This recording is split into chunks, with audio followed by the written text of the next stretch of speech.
Bonjour à tous et bienvenue dans ce point hebdo de Strike Team. On espère que vous avez passé une bonne semaine et que la situation actuelle n'impacte pas trop vos portefeuilles. Pour nous, comme vous voyez quand on partage sur nos réseaux Instagram, Facebook, Twitter, etc., ce petit portefeuille à 10 000 euros résiste bien à la conjoncture actuelle et à la décision et au brouillard de la guerre actuelle. Donc on va faire un point rapide sur ce portefeuille. Donc là devant nous on a le graphique du l'ETF BITO, l'ETF sur le Bitcoin, donc le portefeuille est exposé à la crypto via cet ETF. Actuellement donc ça latéralise entre ces deux bornes et donc pour l'instant pas de danger, on s'est mis une alerte ici à 22 $. Le contrat, pour rappel, donc aujourd'hui ça cote le BITO à 24,78 et nous on a mis un prix d'exercice à 21. On est rentré en position quand le BITO cotait à 27,39. Donc voilà, on est entre deux eaux pour l'instant, il n'y a pas de souci particulier, donc on s'est mis une alerte à 22. Si par hasard le BITO tapait les 22 entre les 18 jours restants entre aujourd'hui et l'échéance, on rachèterait sur mon contrat pour le revendre à un prix d'exercice inférieur et à une autre échéance. Pour faire le point aujourd'hui très clairement, hein, donc ici vous avez bien le contrat, c'est moins 1 BITO put 21 à l'échéance 18 mars 2022. Donc ça c'est le contrat que l'on a vendu, donc c'est un moins. Notre risque maximum c'est 2068 $. Alors le risque maximum c'est quoi, hein? C'est que le cours du BITO atteigne le prix d'exercice, 21. Et donc là, on serait obligé d'acheter 100 fois l'ETF BITO. Alors quand on dit qu'on serait obligé, hein, c'est si on n'avait pas racheté le contrat, roulé la position avant. Hein. Ça, c'est si on se laisse exercer, ce qui n'est pas du tout le plan. Mais là, on parle du risque, hein, bien sûr. Donc on se fait surprendre, on se fait exercer. Et si l'ETF tombe à zéro, on perdra 2068 $ sur le portefeuille qui est actuellement un peu plus de donc aux alentours de 10 400 euros avec les gains qu'on a déjà réalisés. Donc voilà, mais il faudrait que l'ETF tombe à zéro en cotation pour ce cas de figure. Pour rappel, hein, notre vente de put, on a une vidéo là-dessus, ça correspond à un bail à la limite, et donc voilà, on se retrouverait comme un acheteur normal, hein, ayant acheté l'ETF à 21 $, et avec les mêmes risques que n'importe quel autre investisseur qui aurait son entreprise ou son ETF qui tomberait à zéro. Voilà. En termes de profit ici, on a un profit maximum de 32 $, c'est la prime que l'on a reçue, hein, le contrat coté 0,32 $ par action, donc 32 $ pour un contrat x100 au moment où on a vendu le contrat, donc on va recevoir au maximum une prime de 32 $, ni plus ni moins. Actuellement, nos chances de profit sont de 88%, donc on a 80% de chances de réussir à collecter les 32 $. Il reste toujours, bien sûr, un 12% de probabilité que l'on perde et que l'on se fasse exercer. Hein. Pas que l'on perde, mais que l'on se fasse exercer. Et je rappelle, une fois de plus, on a toujours l'opportunité, la possibilité de rouler notre position. On a notre break-even. Le break-even, c'est notre point de rentabilité qui est à 28,68 $. Alors, on a notre prix d'exercice à 21 $ ici. Notre break-even est de 20,68 $. Donc ça correspond, donc c'est en dessous du prix d'exercice, donc ça sera le prix d'exercice moins la prime reçue, d'accord? Donc, alors c'est 21 moins 0,32, hein, parce que là c'est par un ETF, donc 21 moins 0,32, ça nous donne 20,68, le point à partir duquel on commencera à perdre de l'argent. Ici on a notre profit non réalisé.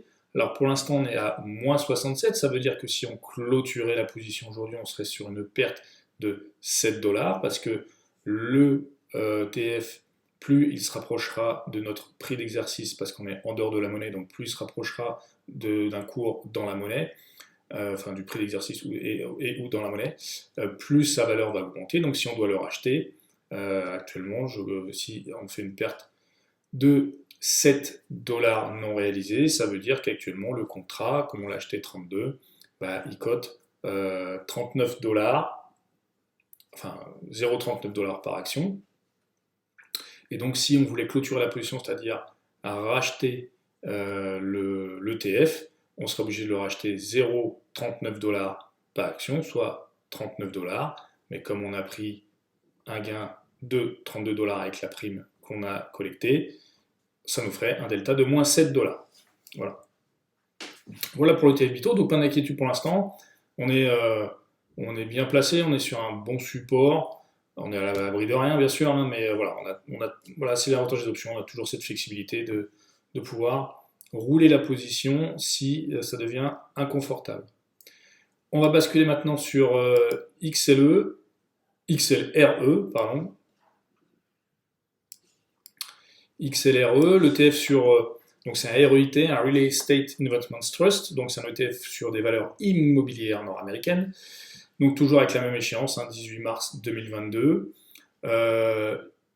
Il est en train de se repartir, de se reprendre, il s'est bien repris cette semaine, il est bien remonté, on est rentré, ça cotait 45,10, aujourd'hui il est à 46,67 et notre prix d'exercice est à 41 dollars. Donc notre perte maximum est de 40,70 avec un profit, alors 40,70 c'est le prix d'exercice, donc 41 fois 100, donc 4100 moins 30 dollars, donc ça nous fait 40 070. Donc une fois de plus, si l'ETF, le cours venait à taper le prix d'exercice, on serait exercé à 41 dollars. On a quand même, quoi qu'il arrive, gagné 30 dollars. Donc ça veut dire que ça nous ferait une dépense à ce moment-là de 4070 dollars et donc un risque maximum de 4070 dollars si le XLRE, l'ETF XLRE, tombait à 0. Pour l'instant, ce n'est absolument pas le cas. Il est en pleine reprise et on a une probabilité de profit de 100%, même si ça n'existe pas une probabilité de 100%, hein, je dirais plutôt qu'on a une probabilité de 99% de profit, donc là on est plutôt très bien. On a une extrêmement grande chance de pouvoir collecter l'ensemble de la prime, 30 dollars ici. Actuellement on est à la moitié, hein, on a un gain non réalisé de 15 dollars. Donc on est bien sur le vélo pour l'instant sur cet ETF. On bascule sur l'ETF XLE sur les énergies où on est très bien aussi. Pareil, on est rentré, ça cotait 69,15, aujourd'hui ça cote 75,23, donc très belle progression que des bougies vertes. Néanmoins, il reste dans ce canal haussier. Il va sûrement rebondir sur ce haut de canal. Un prix d'exercice à 61 dollars, une perte maximum donc de 60 049, un profit max de prime collectée de 51 dollars, donc 61 moins 51, soit 6 049. Toujours une chance de profit que je estimerais moi à 99%. Un break-even à 60,49, hein, 61 moins 51, 60,49, enfin 61 moins 0,51, 60,49. Et pour l'instant, un gain non réalisé de 43 dollars. Alors 43 dollars, c'est bien 84% de la prime. Hein, c'est 84% de 51 dollars quand on parle de non réalisé. Hein. Je vous le rappelle, on ne trade pas le sous-jacent, on n'est pas en train de trader l'ETF, on trade un contrat qui a sa valeur propre, le contrat de vente, le put. Donc là actuellement, on est en non réalisé de 43, on a quand même de fortes probabilités de finir à en réaliser 51% ici. Voilà pour les trois positions. On va basculer tout de suite sur le tableau Excel pour voir ce que ça donne sur les graphes et sur la courbe de performance. Donc on se retrouve avec notre courbe de performance où on frôle les 5% de performance depuis le début du portefeuille. Le portefeuille était commencé fin octobre, hein, début octobre, pardon, le 27 septembre. Donc là on est début mars, on va dire qu'on est fin février, début mars. On est donc à 5 mois de portefeuille et on approche les 5% étant donné qu'on est à 4,96% de performance. Notre objectif, je vous rappelle, c'est un 8% par an. 8-10% par an, tranquillement, sans s'énerver. On est on track pour l'instant, pas de problème particulier ou pas d'alerte particulière à ce sujet.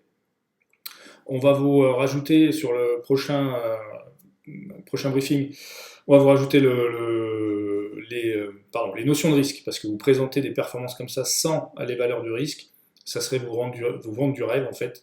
Alors même si je sais qu'aujourd'hui, pour échanger avec beaucoup de personnes, quand on parle de faire 8-10% par an, beaucoup de gens s'en détournent et ça n'intéresse pas grand monde finalement parce qu'on a pris de très très très très mauvaises habitudes avec les années, enfin les 2 dernières années, post-Covid, et voire même les 10 dernières années, hein, ça manque, mais à l'issue de la crise Covid, à partir de juillet 2020, vous pouviez mettre n'importe quel montant sur n'importe quelle valeur, vous avez de fortes probabilités de faire du gain, ce qui, aujourd'hui, au vu de la situation géopolitique et de l'évolution de l'histoire, risque d'être beaucoup plus compliqué dans les mois, semaines et années à venir, où il faudra naviguer dans un marché beaucoup plus erratique, beaucoup plus chaotique et moins linéaire en performance. Néanmoins, voilà, nous on est à 5%, on a un objectif de 8 à 10% réalisé, pareil, hein, on ne parle pas de faire du DCA sur un truc non réalisé, là on a du cash flow positif, hein, c'est du réalisé, on est donc là aujourd'hui pas loin de 5%.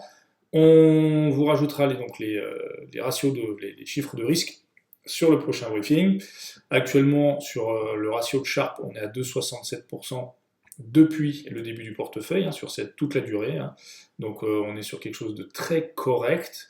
On a un écart type de 1,5, pareil, donc tout ça c'est très correct. Donc on a un ratio risque-rendement cohérent et un driving de ce risque et de cette performance qui est très cohérent. Et finalement, je trouve, nous à notre niveau, hein, je sais que pour beaucoup ça ne veut rien dire, 5% en 4 mois c'est pas assez, même si ça paraît fou de le dire.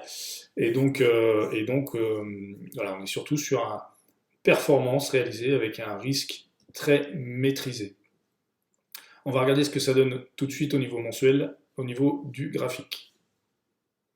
Donc au niveau des performances mensuelles, comme vous le voyez, sur février, on était à 0,99, 1% de réalisé, et on est en positif depuis le début, tous les mois, excepté les 3 jours de septembre, hein, c'était le démarrage, c'est tout à fait normal.